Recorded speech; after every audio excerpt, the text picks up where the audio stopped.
Hello guys, may adlaw sa tanan. Magluto ta karon og ginataang gulay. Kini nga putahe guys, paborito kay nako ni dili gyud nako ni ibaylo og bisag lechon guys. Charot. So una nanguha ko ang kamunggay og tangad. Mas maayo gyud ni guys nga naatay mga gulay sa atong palibot. Like kining kamuti tops na apod ni sa akong palibot guys para kung magulay ta, dali ra ta makakuha. So mao na ni karon nanatay mga gulay, nagpalit na lang ko ang kalabasa, lotya og sayote sa merkado guys og bulad, naman may tinda bulad so libre na. Then dabong.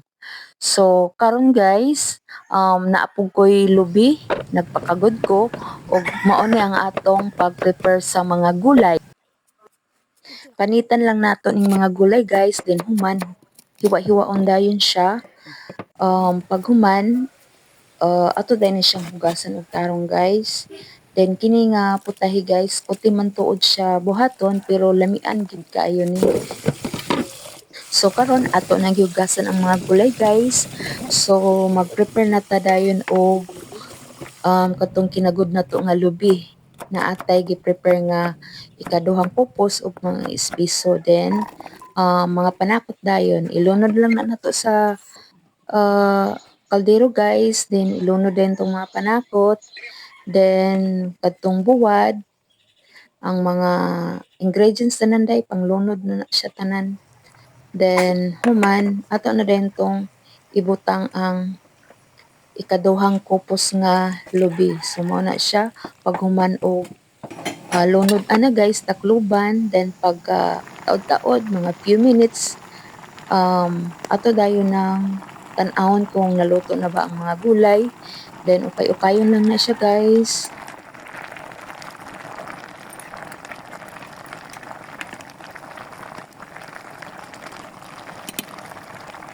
So ang pagtimpla ni guys, ato gyud na siyang pilawandaan adisir na to butangag asin kay basig parat na daan kay nanabayan ay buwad.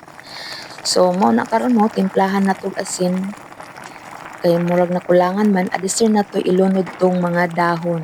Kining dahon-dahon guys, last na gyud nato ni ibutang kay mao lagi dali ra gyud siya malata. Adisir na dayon to nato ilunod tong spiso kaayo nga gata. So kaning paglunod aning spiso nga gata guys, dili na siya pa bukalan og tinuod. Kanarang igo-igo lang siya nga murag makabukal og kas-a, bites na.